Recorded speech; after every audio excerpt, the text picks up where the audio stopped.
Good evening. ये एकदम simple notes है जिसको मैं बच्चों के साथ शेयर करना चाहूँगा।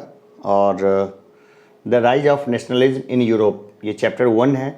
तो इसको हम लोग अपने तरीके से हम लोग देखेंगे। एकदम सिंपल है, रिवीजन क्लास को इसको रिवीजन क्लास की तरह लेंगे, इसलिए मैं बहुत कम बोलूँगा। ठीक है, तो सबसे पहले इसमें कुछ खास चीज़ों के बारे में हम लोग देखते हैं। सबसे पहले जो डिफिनीशन है उस पर एकदम टिके रहना है, अपने मन से कुछ नहीं लिखना है।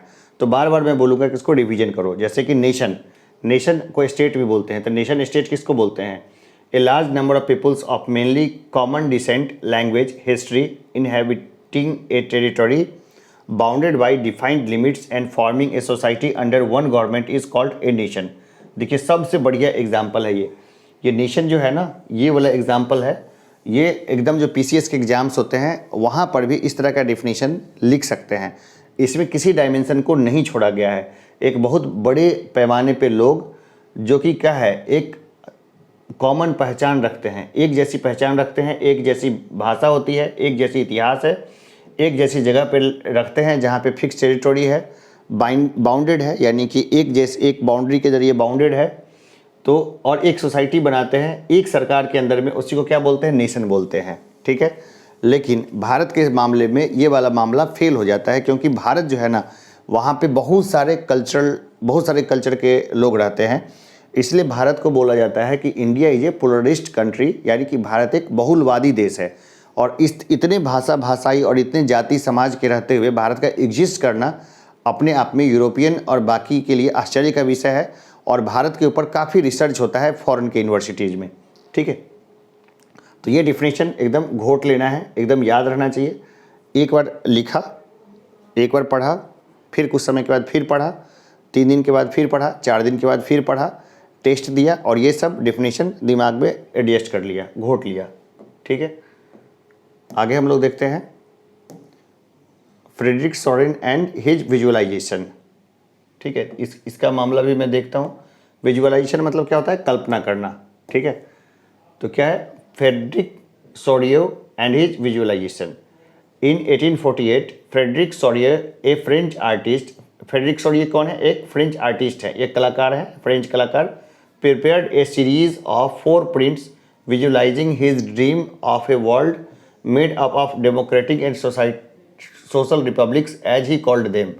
देखिए, जो वहाँ पे जो आर्टिस्ट थे ना, उन्होंने अपना एक कल्पना किया जिसमें संसार में एक डेमोक्रेटिक यानी कि लोकतांत्रिक और सामाजिक जो मूल्यों वाली व्यवस्था के बारे में सोचा उन्होंने। The first print shows the people of Europe and America marching in a long train and offering homage to the Statue of Liberty as they pass by it. A female figure carries a torch of enlightenment in one hand and the character of the rights of man in the other hand। देखिए, जो America में जो मूर्ति है वो उसने बनाई है statue of liberty, जिसके एक हाथ में स्वतंत्रता की मशाल है और दूसरे हाथ में जो किताब है ना, उसमें आम आदमी के हक के बारे में लिखा गया है, आम लोग के हक के बारे में। देखो बच्चों, अपने हक के बारे में जानो, समझो तुम्हारे पास कितने सारे हक हैं जो बाई बर्थ तुम्हें मिल गए। पहले लोगों को ये हक नहीं मिले हुए थे। चलते फिरते कोई तुम्हें लापा नहीं मार सकता। मैं पीटता हूँ तो मेरे पास तो स्पेशल राइट्स हैं। ठीक है, और स्पेशल राइट्स तो हमेशा रहेगा। मेरे अलावा कोई आदमी तुमको छू नहीं सकता। और मैं भी बेमतलब के थोड़ी ठुनकाता हूँ, पढ़ने के लिए सिर्फ हल्का सा बल प्रयोग करता हूँ, थोड़ा सा। मेरी मार इसलिए खानी जरूरी है ताकि तुम्हें कभी पुलिस की मार ना खानी पड़े। समझ रहे हो? जो मेरे मार को नहीं खाएगा उसको पुलिस की मार पड़ सकती है। तो आगे बढ़ता हूँ। On the earth lies the shattered remains of the symbols of absolute institutions. In Sore's utopian vision, the people of the world are grouped as distinct nations, identified through their flags and nations' costumes. उन्होंने utopian क्या होता है? एकदम आदर्शवादी सोच, मतलब ऐसी सोच जिसमें जो कि एग्जिस्ट नहीं कर सकती है। जैसे सभी लोग अच्छे हो जाएं, समाज में सभी लोग अच्छे हो जाएं, सौहार्द से रहने लगे। क्या संभव है? नहीं। कुछ उचक्के होंगे ही, कुछ बदमाश होंगे ही, कुछ चोरी करेंगे ही करेंगे, कुछ छिछालेदारी करेंगे ही करेंगे, कुछ हकमारी करेंगे। ठीक है, यूटोपियन में क्या है? सभी अच्छे लोग। लेकिन ऐसी जगह भी एग्जिस्ट करती है जहाँ पे सभी लोग अच्छे हैं। तो उसके बारे में हम लोग फिर कभी चर्चा करेंगे, अभी नहीं। Leading the procession are USA and Switzerland, followed by France and Germany. Following Germany are Austria, Kingdom of the Two Sicilies, Lombardy, Poland, England, Ireland, Hungary, and Russia. From the heavens above, Christ saints and angels gaze at the scene. The artist symbolize fraternity among the nations of the world. अब जो artist ने ना सभी देशों के बीच में क्या है, भ्रातृत्व की भावना की कल्पना की, और ये लोग जो है ना ये मान के चल रहे हैं कि सभी जो यहाँ के जितने भी होंगे, सभी धर्म और सभी देश जो हैं वो सब क्या है, एक साथ एक ट्रेन में चल रहे हैं और दुनिया जो है इस तरह से आगे बढ़ रही है। ठीक है, तो ये उन्होंने किया था। तो ये बेसिक नोट्स था जिसमें हमने सब बताया हुआ था, तब लोगों को दिया भी है। तो जिसमें क्या है, unification of Italy, unification of Germany, इसके बारे में थोड़ा थोड़ा हम लोग देख लेते हैं। ऐसा करते जब क्लास शुरू किया है तो मैं इसको ना अंग्रेजी में ही अच्छे से बता देता हूँ। ठीक है, तो the French revolution and the idea of nation. देखो, जो 1798 में फ्रांस की क्रांति हुई थी, उसी से ये आइडिया इमर्ज हुआ कि कोई भी जो देश है, ठीक है, वो बिना राजा रानी के भी एग्जिस्ट कर सकता है, उसमें राजा रानी की ज़रूरत नहीं है। तो क्या हो गया, growth of nationalism in Europe. Europe में क्या हो गया, नेशनलिज्म यानी राष्ट्रवाद का उदय हो गया। क्यों? क्योंकि अपने राजाओं से सब लोग परेशान थे, बेमतलब कि यहाँ वहाँ युद्ध किया करते थे और सारा जो है भार आम लोगों के सर पे हो जाता था। Introduction of various measures and practice created sense of collective identity among the people of France. अब देखिए, बहुत सारे ऐसे मेजर्स थे और बहुत सारी ऐसी प्रैक्टिसेस थी जिससे ये मालूम पड़ा कि जो पूरे जो फ्रांस के लोग हैं ना, उनकी एक पहचान है। देखिए, फ्रांस में कौन रहते हैं, फ्रांसीसी, एक ही कल्चर से आने वाले लोग। Change of monarchy and establishment of Republic, creation of new assembly. देखिए क्या किया गया, मोनार्की का अंत कर दिया गया, राजशाही खत्म हो गई और नया रिपब्लिक जो है वो बनाया गया। कहाँ पर? और नई असेंबली बनाई गई। अपने आप में गजब का चीज़ हो गया। किसमें? The French revolution, idea of nationalism में हम लोग देखते हैं। Rise of Napoleon and his reforms. Napoleon उबड़ा, उसने बहुत सारे जो है वो रिफॉर्म किए, बहुत सारे उसने राइट्स है जो आम इंसानों को दे दिए। Revolutionary help other people of Europe to become a nation. और अब जो है ना रिवॉल्यूशनरी जो है ना, उन्होंने दूसरे लोगों को मदद दी यूरोप में, ताकि वो एक राष्ट्र के रूप में इमर्ज कर सके, एक राष्ट्र बन सके। The making of nationalism in Europe, क्या देखते हैं, the making of nationalism in Europe. तो इसमें क्या होता है, Germany, Italy and Switzerland were divided into kingdom, duchies and cantons. These divisions were having their autonomous rulers. Germany जो था ना, इटली और स्विट्जरलैंड, वो डिवाइडेड था बहुत सारे क्षेत्र में, क्षेत्रीय राजाओं के बीच में और बाकी जो चीज़ों में सबका अपना अपना डोमिनेंस था, लेकिन लोगों के मन में एक था कि हम एक हैं। ठीक है, यूज़ ऑफ डिफरेंट लैंग्वेजेस, इनकी भाषाएं भी अलग थी। अब क्या है, rise of middle class. Middle class क्या हो गया, उसका उदय हुआ। Industrialisation in England, emergence of a working class and liberalism, new conservation after 1815 and preservation of traditional institutions. After the defeat of Napoleon, the European government follows the spirit of conservation. Conservation regimes were autocratic, revolutionaries and at the time fought for liberty and freedom.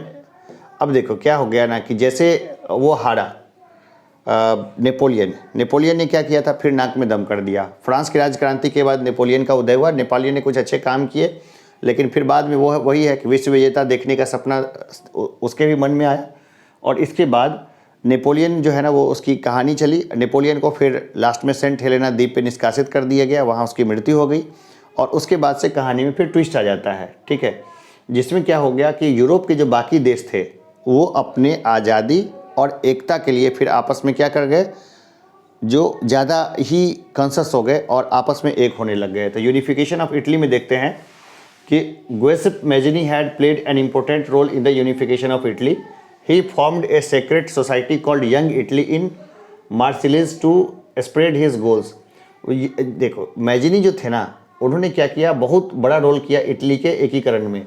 एक secret society बनाया उसने जिसका नाम था young Italy. He believed Italy could not continue to be a patchwork of a small state and had to be forged into a single unification republic.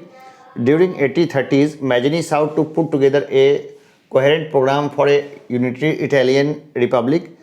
As uprising in 1831 and 1848 had failed, the mantle now fell on Sardinia, Piedmont under this ruler Emmanuel II of Unify Italy. देखिए main चीज़ क्या था ना कि उसको लगता था कि छोटे छोटे स्टेट्स में अगर इटली रहा तो कभी भी इटली का प्रॉपर वे में राइज नहीं हो सकता है। इसलिए मैज़ीनी ने क्या किया, यंग इटली नाम से बनाया और इमैनुअल जो वहाँ का राजा था उसी के नेतृत्व में चाहा कि इटली को हम लोग एक कर दें, यानी कि छोटे छोटे राज्यों में बटा हुआ था ना उसकी एक लिगेसी हो जाए, वो एक साथ हो जाए।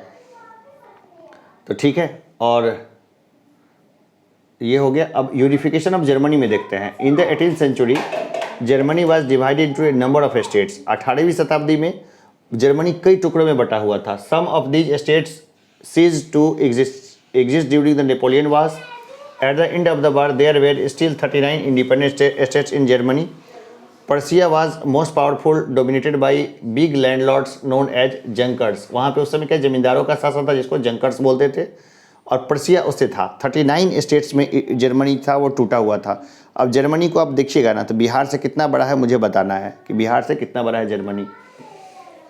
तो nationalist feeling were wide spread among middle class Germans who had tried to unite the different regions of the German Federation into a nation state government by an elected parliament। अब क्या था कि जर्मन्स जो थे ना, खास करके आम जर्मन लोग, वो चाहते थे इकट्ठा हो जाना कि एक पार्लियामेंट बने और हम लोग सब इकट्ठे हो जाएं और हमारा एक कॉमन रूल हो। In May 1848, a large number of politicians associated came together to vote for an all-German National Assembly. Their representatives met at Frankfurt, and the Frankfurt Assembly proposed the unification of Germany as a constitutional monarchy under the King of Prussia as emperor. King of जो था ना पुर्सिया, उसके प्रसा बोले तो ज़्यादा अच्छा word होगा, प्रसा के अंदर में इन्होंने बोला कि हम लोग एक राष्ट्रवादी राष्ट्रीय सरकार बनाते हैं, और सब लोग इकट्ठा हुए। कहाँ पर इकट्ठा हुए? फ्रैंकफर्ट जर्मनी में। The king of Prussia rejected the offer and the liberal initiative of nation building was represented by the combined force of the monarchy, the military and the Junkers. अब प्रसा का राजा ने इसको क्या किया? Refuse कर दिया। तो अब जो है ना राजशाही जो थी वो मिलिट्री यानी कि सेना और जंकर्स जो बड़े जमींदार थे उनके आसपास घूमने लगी। Then on Prussian under its chief minister Otto von Bismarck. देखो बिस्मार्क जो था ना उसको गोपनीय संधि का प्रणेता कहा जाता है। तो क्या हुआ? Then on Prussian under its chief minister Otto von Bismarck led the movement for unification of Germany. Bismarck carried out his process with the help of the Prussian army and the bureaucracy. He fought 3 wars over 7 years with Denmark, Austria and France. Prussia was victorious in all these wars, and the process of unification was completed as a result of Prussia's victory over France. अब Bismarck जो था ना उसने 3 युद्ध लड़े 7 सालों में। अब जाहिर सी बात है जो अगल बगल के स्टेट्स होंगे वो नहीं चाहेंगे कि जर्मनी ताकतवर हो जाए, और सबसे बड़ा जो वहाँ पे सबसे बड़ा जो चिंता का विषय था कि जर्मनी एक नहीं होना चाहिए, उसमें ऑस्ट्रिया था, डेनमार्क था और फ्रांस था। तीनों ही चिंतित रहते थे जर्मनी की बढ़ती ताकत से। अगर यूनिफिकेशन हो जाएगा तो कोई चाहेगा यूनिफिकेशन होना? नहीं चाहेगा। तो इसलिए बिस्मार्क ने सबके साथ युद्ध लड़ा, 3 युद्ध लड़े 7 सालों में, सब में प्रसाद जीता, और बाद में इसके कारण एक रास्ता खुला किसके? यूनिफिकेशन का। Consequently, on 18th January 1871, an assembly comprising of princes of Germany, states representing of the army, important Prussian ministers and Bismarck gathered in the palace of Versailles and proclaimed the Prussian kings Kaiser William the new German emperor। कुछ नहीं, सब लोग इकट्ठे हुए और 1871 में, और जो कैसर था ना, जो जर्मनी का जो राजा था, प्रसा का जो राजा था, उसको जर्मनी का सम्राट घोषित कर दिया गया। ठीक है, यही तो चाहते थे लोग। अब देखो इसमें क्या है ना, एक खास चीज़ है, ठीक है, ज़्यादा नहीं, छोटा सा ही है। अब है हम लोग नेपोलियन कोड को ही पढ़ लेंगे चूँकि पूरा अपने आप में ये कंप्लीट है। ठीक है। Visualising the nation, Marianne and Germania were both female allegories used by artists in the 19th century to represent the nation. Marini और जर्मेनिया दो जो है ना, मतलब काल्पनिक कैरेक्टर है जो एक देश को रिप्रेजेंट करते हैं। वो इसी तरह है जिस तरह से हम लोग अपने यहाँ भारत माता को रिप्रेजेंट करते हैं, शेर पे सवार होके है ना Bharat Mata. In France she was named Marianne, a popular Christian name which underline the idea of a people's nation. Her characteristics were drawn from those of liberty and republic. The red cap, the tricolor, the cockade, a statue of Marine were erected in public squares as a national symbol of unity. Marine images were marked as coins and stamp. Marini जो है ना उसको इसलिए राष्ट्र का प्रतीक बना दिया गया कि राजा रानी तो रहे नहीं, तो बिना प्रतीक के तो लोग चलते नहीं हैं, ठीक है। तो सिक्के पे किसकी मोहर हो, बाकी जगह पे कैसे हो, चौक चौराहे पे कौन खड़ा रहे, तो इन्हीं को जो है वहाँ पे लाया गया, क्योंकि वह धार्मिक चिन्ह उतने जो है वो प्रभावी नहीं थे। फिर भी मैरिनी जो है ना एक क्रिश्चियन कैरेक्टर से ज़्यादा मिलती जुलती है। Instead of just having the idea of fatherland, they wanted to implant a suitable image in the minds of the people. They invariably choose the mother figure symbolizing nations, Britannia, Germania and Marine, reminding us our concept of मातृभूमि। मातृभूमि के लिए एक father character नहीं चुन के उन्होंने एक मदर कैरेक्टर को चुना। ये कॉमन चीज़ है, ये कुछ अनहोनी नहीं है, ठीक है। Germania become the allegory of the German nation. Germania wears a crown of oak, lives as German oak, stand for heroism. It was hung from the ceiling of St. Paul's Church, where Frankfurt Parliament was conveyed to symbolize the liberal revolution. उसी तरह Germania जो है ना उसको बनाया गया, वो Germany की जो है राष्ट्र की पहचान हो गई। कौन? जर्मनिया। भारत में भी हमारे यहाँ भारत माता की तस्वीर बनाई जाती है, जो कि क्या है, एक सिम्बलाइज्ड है, ठीक है, कि हाँ ये भारत माता है। जैसे कई सारे मामले होते हैं ना, तो भारत माता को मुकुट पहनी हुई है और वो शेर पे सवार वगैरह करके इशू है। अब नेपोलियन कोड की बात करते हैं, ये भी हमेशा एग्जाम में पूछा जाता है और ज़रूरी है जानना। The first major change was doing away with the privilege based on birth, establishing equality before law and securing the right to property. जो सबसे बढ़िया कोड जो नेपोलियन ने बनाया वो ये बनाया कि सबको कानून के सामने बराबर कर दिया और सभी को संपत्ति का अधिकार दे दिया। पहले संपत्ति का अधिकार नहीं था, राजा या लैंडलॉर्ड जिसको मन करता था उसको संपत्ति से बेदखल कर सकता था, लेकिन नेपोलियन ने क्या किया, उस पर रोक लगा दी। एडमिनिस्ट्रेटिव डिविजन्स वेयर सिंप्लीफाइड, जो बहुत कॉम्प्लेक्स जो डिवीजन था ना प्रशासन का उसको आसान कर दिया। Feudal system was abolished and peasants were free from serfdom and manorial dues, abuse of manorial lords. अब क्या था ना कि फ्यूडल यानी कि सामंती व्यवस्था को ख़त्म कर दिया और किसान जो कर्जे में डूबे हुए थे उनको भी काफ़ी राहत दे दी। In towns guild restrictions were removed, guild system का जो था ना, गिल्ड बने हुए थे ना व्यापार वगैरह के लिए कि किसी और को एंट्री नहीं देते थे, उस सबको ख़त्म कर दिया किसने? नेपोलियन ने। Transport and communication system very improved, transport और कम्युनिकेशन के लिए अच्छी सड़कें बनाई और उसको क्या किया, ज़्यादा इम्प्रूव किया। Peasants, artisans, workers and new businessman enjoy a new found freedom. अब जैसे किसान हो गए, कलाकार हो गए, इसके अलावा काम करने वाले लोग हैं, नए नए बिजनेस करने वाले लोग हैं, इन्होंने क्या किया, नए तरीके के जो फ्रीडम था उसको पूरा एंजॉय करना शुरू किया।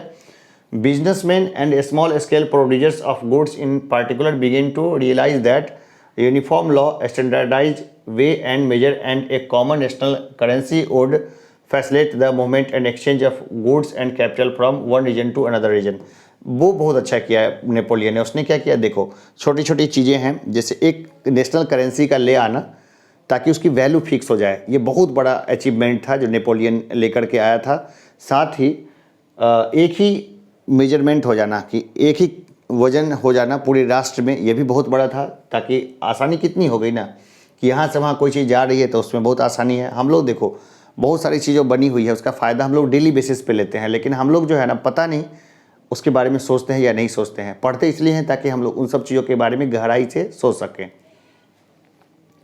अब है नेशनलिज्म एंड इम्पीरियलिज्म, राष्ट्रवाद और क्या है, साम्राज्यवाद। भाई इनका तो चोली दामन का साथ रहा। Last quarter of the 19th century nationalism became a narrow creed with limited ends. 19वीं शताब्दी के अंत आते आते तक राष्ट्रवाद जो था ना वो संकीर्ण हो गया और उसका जो है एक क्या बोले उसको, intolerance, Balkan became the sense of big power rivalry, nationalism एलिज्ड with imperialism, cause of World War I, idea of nationalism was now same everywhere, but concept of national states was accepted universally. अब देखो जैसे ही समय गुजरा ना 19th century के last आते आते तक, तब तक क्या हो गया कि सब लोग जो थे ना इतने राष्ट्रवादी हो गए कि इन्होंने क्या किया कि अपने अपने राष्ट्र को लेकर के सब लोग सेंसिटिव हो गए बहुत ज़्यादा, और इनको लगा कि हम अपने राष्ट्र को कैसे विकास करें। तो उन्होंने बाकी देशों के ऊपर में अपना इम्पीरियलिज्म थोपने से ही परहेज नहीं किया। तो 19th सेंचुरी के बाद जाते जाते हमें देखने को मिलता है कि कैसे देश अपने राष्ट्रवादी करैक्टर को ओढ़ के बाहर निकले और गुलाम बनाना शुरू किया एशिया को, बाकी क्षेत्रों को। वहाँ पे बाल्कन की प्रॉब्लम भी थी, बाल्कन कैसे टूटा, किस तरह से जुड़ा, वो अलग इशू है, उसके लिए सेपरेट है। तो देखो खूब सारे प्रश्न पूछोगे तो बहुत सारे जवाब आएंगे, और खुल के प्रश्न करने चाहिए कि बाल्कनाइजेशन क्या हो गया सर, ये क्या हो गया, वो क्या हो गया, और जितना बाल का खाल है ना पूरा निकालना चाहिए एकदम से। जब भी कभी क्लास में आओ बच्चों तो मन को पूरा खाली करके आओ, सारे सवाल पूछो। यहाँ पर मैंने गागर में सागर भरने का काम किया है, इतने कम देर का नहीं है, 4 घंटा 5 घंटा तक क्लास जो है वो कंटिन्यू रहनी चाहिए, वो अंडरस्टैंडिंग बढ़नी चाहिए कि कैसी उस समय की व्यवस्था थी, कैसे लोग आए, हम पे उसका क्या प्रभाव पड़ा और हम उसके प्रभाव से क्या बच सकते थे, अगर बच जाते तो हम किस कंडीशन में होते, और हम प्रभावित हुए तो कितने प्रभावित हुए, और आने वाले समय में हमें इसका फ़ायदा होगा या नुकसान होगा। सब चीज़ें जो है ना हमें जोड़ जोड़ के पढ़ना चाहिए, और सबसे पहले लिखना ज़रूर चाहिए। आंसर को लिखना बहुत चाहिए, ये नहीं है कि क्वेश्चन को याद मत करो, अपने तरीके से उठाओ और लिखो। इसलिए मैं हमेशा कहता हूँ कि हमेशा टेस्ट लेता रहता हूँ, ताकि आओ और अपने खुद से लिखना शुरू करो। एक बार राइटिंग की एबिलिटी डेवलप हो जाएगी ना, फिर लाइफ में कभी समस्या नहीं आएगी। कोई भी क्वेश्चन आए, कैसे भी आए, तुम उसको लिख पाओगे, सुलझे हुए दिमाग से लिख पाओगे। तो जहाँ से क्वेश्चन आता है उसी पे स्टिक रहना है, उसी के डायमेंशंस में घूमना है, उसका आंसर देना है। तो ये मैं कहूँगा कि लगातार पढ़ते रहो, कोई भी समस्या आए तो मिलने में बिल्कुल नहीं झिझकना है, और थोड़ा और भी जो है ना लोगों को और सिस्टम से जोड़ना है, इंस्टीट्यूशन से। हमारी मेहनत है, और जिसमें टेक्नोलॉजी का हम लोग ज़्यादा से ज़्यादा इस्तेमाल करेंगे। मिलते हैं एक ब्रेक के बाद। धन्यवाद।